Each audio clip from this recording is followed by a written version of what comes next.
let me just remind you that the show is interactive, all right? And so kindly use the hashtag Breakfast Daily to hear for us to hear everything that you are thinking and that, we want to share with us. But the WhatsApp line, and we do want to hear from you throughout the show, is 0204-447-033.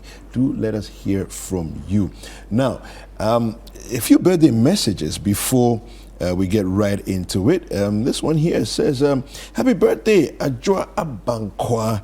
May this special day bring out all your hidden treasures for all to see how great our Lord truly is. Peace and many more blessings from your husband, Reverend Bafo Abankwa of Harvest Chapel, Dansoman. Bafo, you get in touch, right? Happy birthday to your wife too. Yeah. It's a long time we haven't seen each other. Yeah, some more messages. You have any more? Yes, I do, and this has to do with our conversations earlier on the news review segment. Tomorrow we're going to be told how they intend to fund their interests some more. I'm afraid of what I will hear tomorrow. They should have mercy on us because the so-called future leaders are watching and are disappointed. They'll do all these things and go back to look at the faces of their children. Can you imagine? The thing over me, Seth.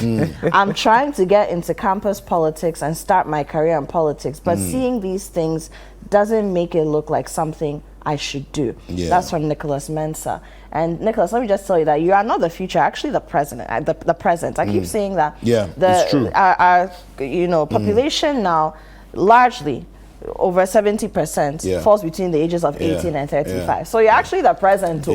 So please don't shy away from it. When you do get a chance to get into politics, do better. Start from student activism, rise up, rally people along. You'll be surprised that people think like you and then you pull them along. We need people like you. Absolutely. Okay, don't give up, Nicholas. It's important. Please. Absolutely. Don't. Quick one more birthday message. This one says, happy birthday, Aurelia Esakuranteng. You're the brand manager for Societe Generale Ghana PLC La Paz branch. I pray God's protection, guidance, grace, and mercies, blessings, and more knowledge upon your life. May God elevate you on this special day and make you the greatest of all time. This is coming from Kamaru Abdullah. He's one of us here at Citi, and he's with the Road to Jana Foundation. All right. Now, today is actually the World Diabetes Day. Yes, it is. Yeah, November and we're 14th. having a conversation this morning about diabetes and pregnancy. Dr. Kelvin, who you just saw a moment ago, is here with us, and we're going to delve right into this conversation. Dr. Kelvin. Hello. Hey, what up? Hello. What up? It's good to be here. It's good to have when you. up your voice here. Oh, it's good to have you. She brings some.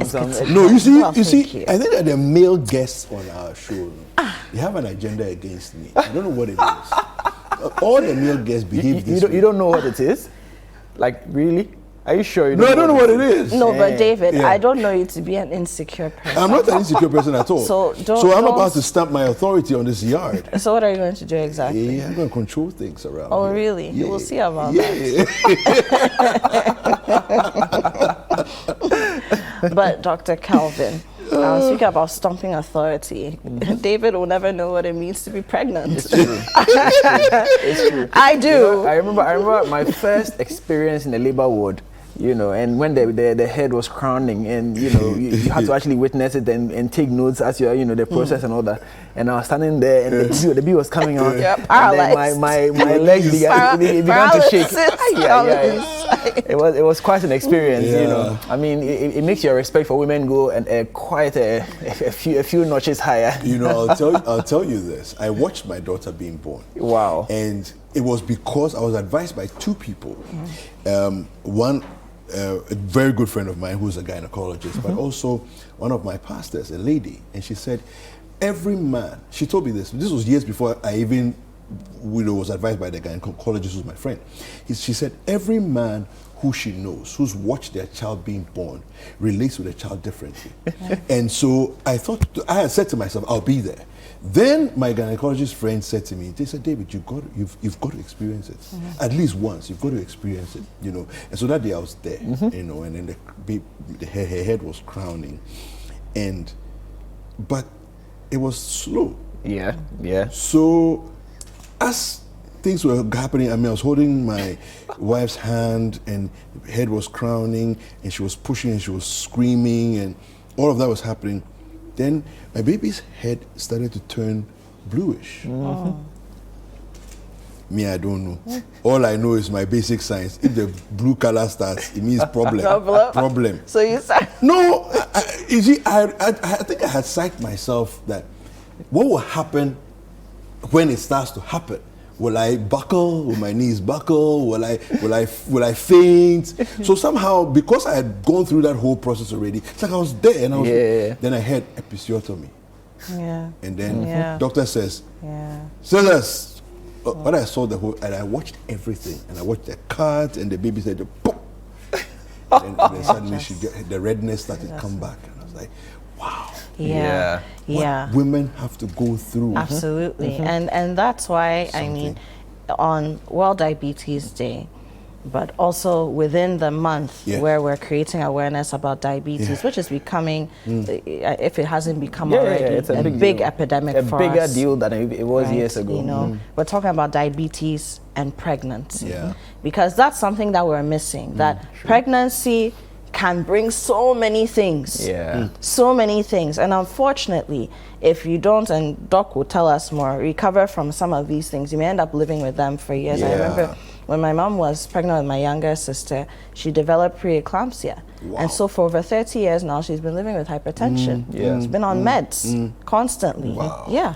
You know, so small baby you have. Small baby you have. Small baby you have. So diabetes and pregnancy. How rampant is it? And why should we be discussing it in the first place? You know, the whole pregnancy itself is, we call it a physiological pathology, you know, because you are basically incubating a foreign material in your body, you know, because once the sperm and the egg fuse, they create a totally different individual. Different from the mother, different from the father. It's a unique person, right? And because of that uniqueness, the body will actually react against it. The body will try to kill it, get rid of it, because it's a foreign material, it's a foreign protein. And so the body, in trying to preserve that foreign material, has created a certain cocoon that the body's immune system cannot penetrate. You know, so that's the function of the womb. You know, but now if you create that cocoon and then nothing goes in, then it means that that baby developing will now also die from starvation, because food has to be able to get through. And so that's where the placenta comes in. So the placenta is a very, very unique organ in that it creates a connection between the mother and the baby, you know, such that the body still is not able to recognize the baby as a foreign material, even though there's some form of communication, you know, from the mother's side to the baby's side. Now, for this communication, or for this transfer of nutrients from the mother to the baby to be efficient, there are hormones that the placenta produces, you know, which will mobilize a lot more glucose, because glucose is the main fuel source for the cells that we have. You know, so this glucose must cross the placenta into the baby so the baby can have energy to continue developing, right? Now, in order to make this happen, the hormones kind of have to inhibit insulin. Now, if you go back to understand what diabetes is, diabetes basically, now there are two kinds of diabetes, mellitus and insipidus. And in the past, it was named based on the taste of urine. So if the urine tasted like sugar, it was mellitus. If it tasted like water, it was insipidus. You know, insipidus is not too common, so let's park that aside for now. So now, if you mention diabetes without any surname, you know, then it's referring to diabetes mellitus. You know, so there are several types. There's type 1, type 2, and then gestational diabetes, which some people call type 3. So diabetes in general would be a challenge of insulin metabolism. A challenge of glucose metabolism.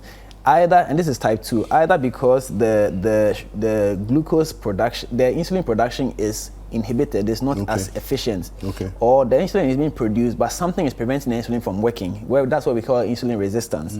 You know, so those two things would result in a type 2 diabetes. Type 1 is where insulin is not being produced. The pancreas is either destroyed by some autoimmune conditions, among other things. So now, because the insulin is not working as it should be, glucose builds up in the blood. So when they test your blood, then your glucose levels are high, as we explained last week. In pregnancy, because the placenta, or we need to mobilize glucose for the baby to be able to feed, the hormones that the placenta would produce would prevent insulin from working, so that the glucose can build up in the blood. Then some of that glucose can be transferred into the baby through the placenta. So naturally, pregnancy would increase your sugar level. But not all women would have that sugar level cross the critical marker for us to diagnose diabetes. Okay. Or it's not all women that the insulin production will be suppressed so much so that the blood sugar will go so high that we will start picking it up as diabetes. Okay. You know, so that's the general background. So every woman would have some level of insulin resistance to make glucose available for the developing fetus. So that's the normal. A few women, it will go so high that we have to diagnose them and begin to treat them, because if we don't treat them, then we are going to have complications from this diabetes in pregnancy. You know, so which women are at risk? Because obviously that's the most important thing. Which women are at risk of gestational diabetes? Yeah. First of all, we must understand that pregnancy is a window to a lot of things that could go wrong in future. So Apioko mentioned her mom's preeclampsia leading her to developing hypertension. You know, it's true. So sometimes things that happen in pregnancy, it gives us an idea what will happen to you in later life, especially if you ignore it. You know, so some women, or those women who are already predisposed to diabetes some way somehow, are the ones who are more likely to develop gestational diabetes. So women who are overweight, you know, even before pregnancy, they're already overweight. That's a risk factor. If you yourself have a personal history of diabetes, your risk of developing extra diabetes, there's anything like that, you know, superimposed gestational diabetes is higher. If you have a family history of diabetes, your risk of developing gestational diabetes is higher. You know, so those are the three main things. Then there's the issue of age. You know, diabetes is already associated with age. So the age at which you are getting pregnant, especially if it's your first pregnancy, it puts you at risk of developing gestational diabetes. If you have a previous, so for women who have delivered before, if your previous babies were on the big side, it's possible that they were, I mean, you had the diabetes, but we didn't pick it up. You know, because that is one of the reasons why the babies will become big. So if you're, yes. So if your previous baby, what causes that though? Well, it's sugar. You see, if too much sugar crosses into the baby, the baby will keep feeding, and as he or she is feeding, he's going to get bigger and bigger and bigger. Wow. Yeah. So if your previous baby was big, I mean, there's a certain cutoff that we use, especially close to 4 kilos. Once they cross 4 kilos, it's not likely you're going to push that baby vaginally. Have to do a C-section, exactly. Right? You know, but let's say the baby was about 3.8. 3.7, 3.9, you know, you manage to push the baby out anyway. But that's borderline big baby. So if you have a baby that big previously, your risk of the gestational diabetes is higher in your subsequent pregnancy. Maybe it's because the doctors will become more aware that your previous baby was bigger, so let's check.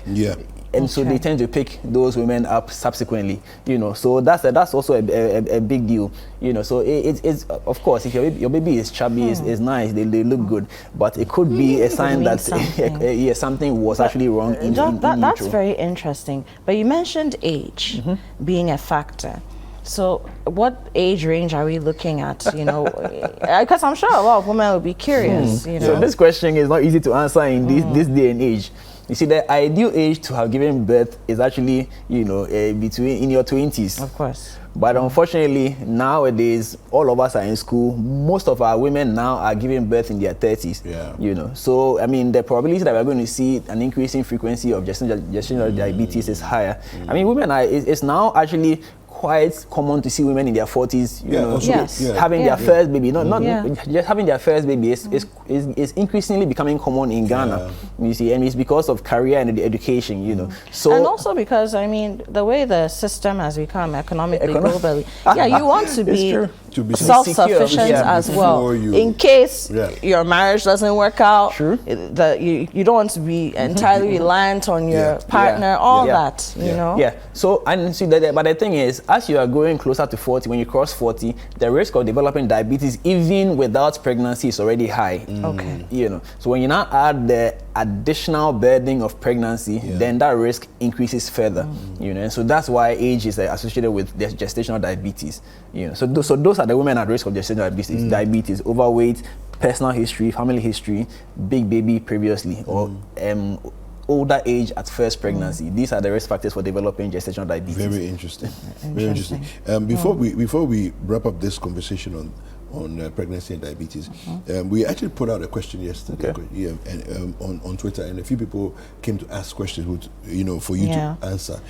We put out a poll because we knew today was World Diabetes Day and would be coming. So we asked people, have you been and this was on the Citi TV Twitter handle, X handle, Citi TV GH. So we asked people, have you been diagnosed with diabetes? Share your questions under this post. Dr. Kelvin Owusu, I'm sure you saw that. I saw that. Is ready to respond. And we had, as of now, there are 9 hours left on the poll. We have 154 votes. 94.1% said no, they haven't been diagnosed. 5.8% have said yes. And maybe it's also because they haven't checked. True. Very, very But true. there are a few questions. One says, this is from Chris Baggio. Chris Baggio says, when doctors say one should limit the amount of sugar they take, what sugar are they talking about? Is it the normal table sugar? And I think that's a good question, because they say diabetes is the sugar disease. Sickly tahila. So I mean, you see, ideally, you shouldn't actually add any sugar to your food, because everything you're going to eat is going to be broken down to sugar anyway. And also, because a lot of us are now more sedentary than active, it's good that we limit how much additional sugar we are taking in, especially if you're not going to exercise. You see, because if you don't exercise, the sugar is going to be converted to fat, and fat, from last week's show, fat will inhibit your insulin. So that's why the more overweight you are, the higher your probability of developing diabetes type 2. And that's also why when people are overweight and they develop type 2 diabetes, when they lose weight, their sugar control improves significantly. So if you can, don't add any additional sugar to whatever you're eating. That's the where to start from. And as you get used to it, you can now begin to cut down on the artificial sugary foods out there, like the pastries, the box juices, all those. God help me. God help me, man. But you see, no, this is what you're saying. The box juices. We're looking at what is it? It's high fructose. Yes. Fructose. Yes, although all those contribute. It's crazy how we just douse everything with a lot of sugar. Anyway, there's another question here. It says that it's from Roke GH. Yes. At Roke GH. Yes, and he says I was listening to a fasting podcast the other day, and the host said alternative day fasting can reverse pre-diabetes and type 2 diabetes. How true is this? You see, as a wellness doctor, all forms of dieting have their place, whether it's this is intermittent fasting, this is a form of intermittent fasting, whether keto, all the other diets out there, they are all effective to an extent. But ultimately, what you cannot sustain, you should not probably indulge in. You see, the better approach from where I'm sitting would be a physical lifestyle. You see, if you eat food, moderate amounts of food that you're supposed to eat, breakfast, lunch, supper, and you intersperse that with physical activity, walking, jogging, tennis, swimming, climbing the stairs instead of using the elevator, taking trotro instead of driving, that's actually a form of exercise, because the stress you go through I tell you, help you distress. I tell you. So all these are things that we can do regularly without necessarily going to take one day to fast and every other day. That itself can actually put you at risk of other things if you don't do it right. You see, so you might end up developing a stress ulcer, you see, or peptic ulcer. So everything has its benefit to an extent, after which it becomes a problem in itself. So even though, like I said, the intermittent fasting has its place, if you cannot sustain it or if you cannot do it right, don't start, because people have ended up in the emergency room for all these problems. Trial and error. Exactly. Dr. Kelvin, you just mentioned stress ulcers, so another day we should talk about ulcers. Yes, we should. Because the general perception is that, if you don't eat, you get ulcer. That's what they say. So we need to talk about it, because you just mentioned stress ulcers. I know, right? And whenever that pops up, people think, what are you talking about? Because I eat. But before we forget, so let me just touch on the complications of the gestational diabetes, because it's a big. So now, one of the biggest complications is a big baby, and a big baby can end you up with a cesarean section. Now today, there's many women are advocating for cesarean section. You see, as a doctor, cesarean section actually quite easy for me. I'd actually prefer a cesarean section to a natural delivery, in quotes, because it saves me time, I'm in control. But the cesarean section also has complications that we shouldn't... It's a surgery. Yeah. Yes, it's a surgery. No, it's not just a surgery. It's a major surgery. You see, and it has... But we make it look like it's a minor surgery. No, it's not a minor surgery. It's a major surgery. You see, and the normal vaginal delivery has benefits to both the mother and the baby. Okay. You know, so as much as possible, if you have been advised to go to a normal delivery, please go to a normal delivery. If for some reason you cannot go to, you have to go to cesarean, it's because the risk outweigh the benefits outweigh the risk at that point. So then you go through it. You see, but having a big baby by vaginal delivery can cause injury to the child. So the child can have asphyxia, so have birth asphyxia. The child can come up with fractures of the clavicle because it's too big, so we have to do a lot of maneuvering and all that. So we would not have that baby delivered vaginally. I've had situations where a woman has been counseled, women actually have been counseled that your baby is too big to be delivered. And they insist on pushing, so they'll run away from this hospital, and then they'll go exactly. That's what they say. They'll go with a Hebrew woman and push. Yes, and they've had negative outcomes. You see, so it's one of the biggest things that we want to preach against.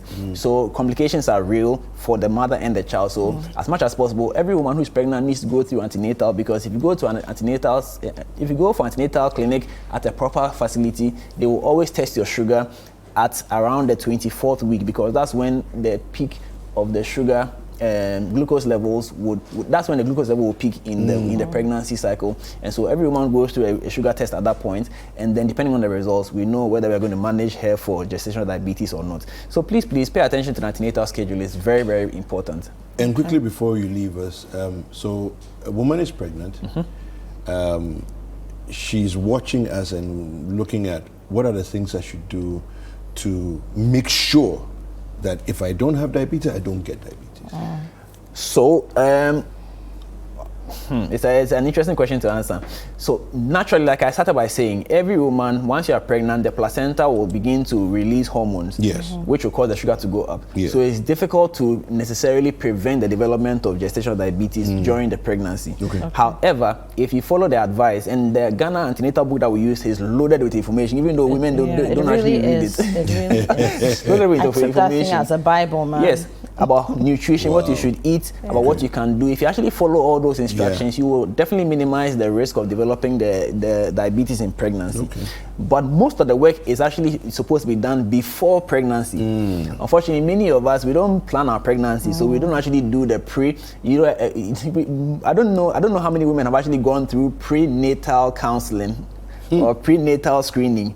Most of us don't do that. So because of that, we actually miss the signs and symptoms until the 24th week when we actually checked, and then we realize that you're already diabetic. And some people have actually been diabetic long before they even got pregnant, you see, in which case they could actually end up with a small baby.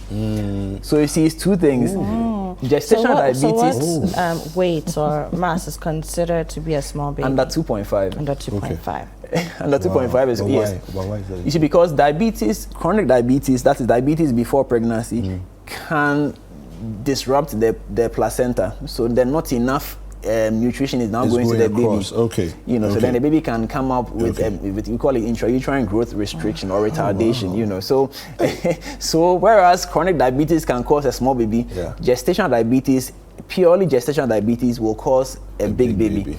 So diabetes is a complicated disease. Yes. Doctor, I have a question for you. So when I was pregnant with my son, and I mean I did carry to term, but I was told at 37 weeks that my placenta had begun to calcify. So they're seeing deposits of calcium on the placenta, and that if I hit 40 weeks exactly and I hadn't gone into labor, then they would induce, which is what happened. What does that mean?